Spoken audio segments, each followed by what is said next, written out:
Mas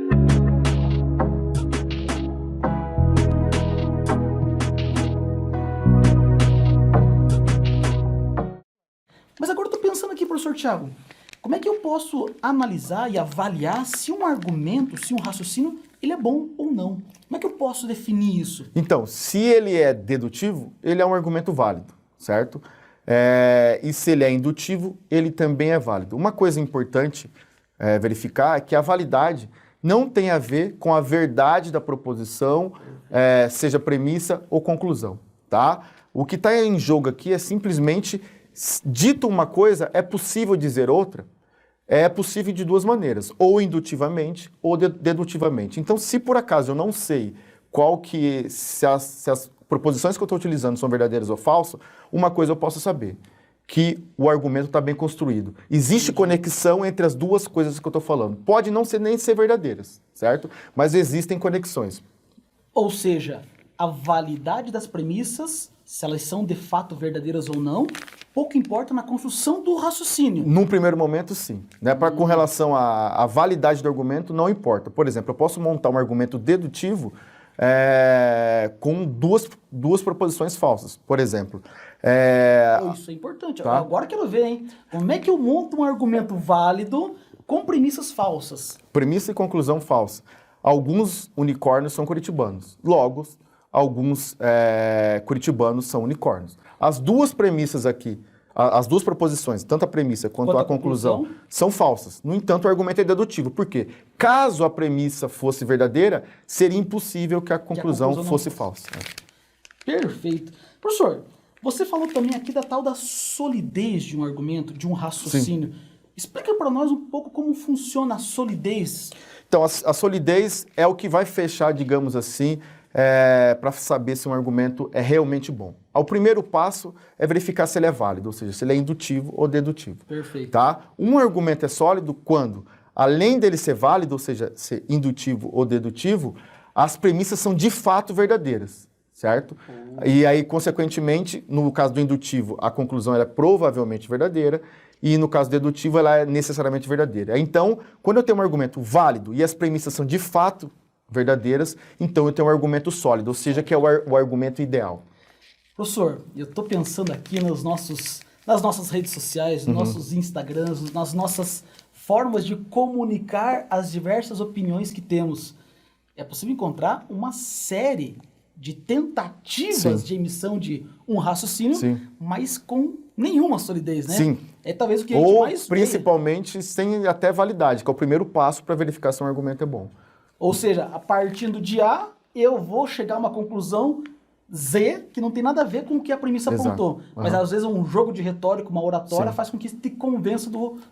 E aí a gente vai ver isso em situações muito polêmicas. Na política acontece bastante. Eu ia citar vários exemplos aqui, mas para dizer, reforma da Previdência, devemos ou não devemos? Sim. Pois é, a argumentação daqueles que estão apresentando para nós, se é válido ou não é, talvez pode estar sujeito a não ser sólido, não ser válido, e por isso estar atento a isso é muito importante. Sim. Professor, você bombardeou nossos alunos com um monte de conceito aqui, com um monte de ideias. Como é que nós podemos, então... Não, infelizmente, não, felizmente, porque faz parte do jogo, faz parte do processo de ensino-aprendizagem, mas acho que eu queria provocar você para dizer o seguinte: onde é que a gente usa essa lógica? Por que ela é importante? E por que os nossos alunos precisam conhecer isso? Porque quando nós temos um argumento bom, ou seja, um argumento válido ou um argumento sólido, né, nós temos fundamento daquilo que nós estamos falando. E quando nós temos fundamento sobre aquilo que a gente está falando, as chances da gente estar errado diminuem. Quanto mais forte for o nosso fundamento, e as premissas procuram dar isso à conclusão, né, menores são as chances da gente errar. Por isso é muito importante a gente saber argumentar, saber reconhecer argumentos, a construir argumentos e principalmente avaliar argumentos. Verificar até que ponto aquele argumento é bom, até que ponto ele é uma falácia, ou seja, um argumento que parece bom, mas não é, e por aí vai. Pois é. Será que nós estamos dispostos, professor, a fazer esse trabalho? Porque talvez implique em ter que mudar o meu ponto de vista. Sim. Talvez implique em ter que aceitar que o argumento do outro é melhor. Sim. E aí fica um jogo de forças, né, que nem sempre talvez é agradável. Mas por que insistir nisso? Por que ainda vale a pena insistir nisso?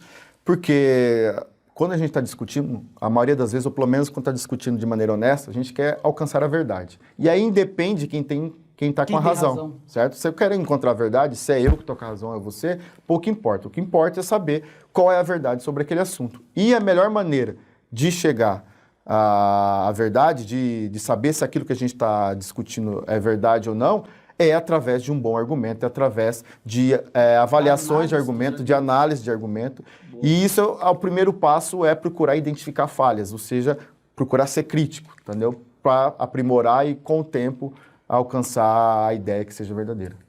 Muito bem.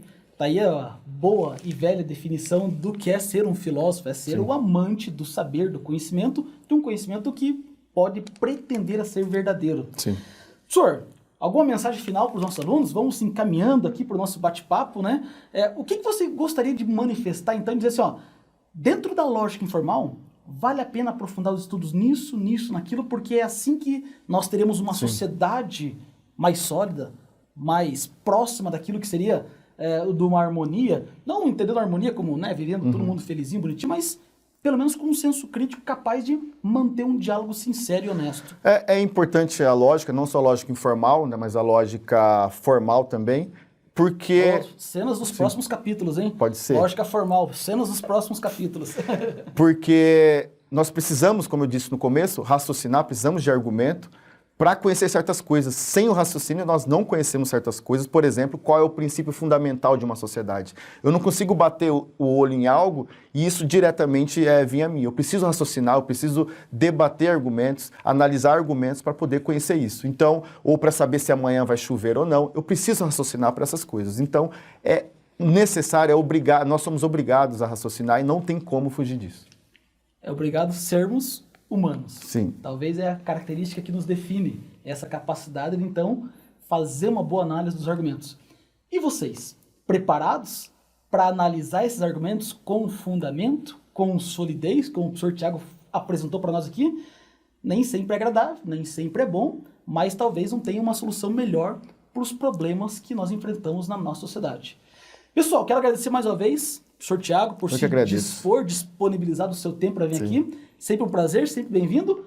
Até uma próxima. Já deu spoiler, vai ter segundo tempo, vai ter novos vídeos por aí, com novas propostas para estudar um pouco da lógica.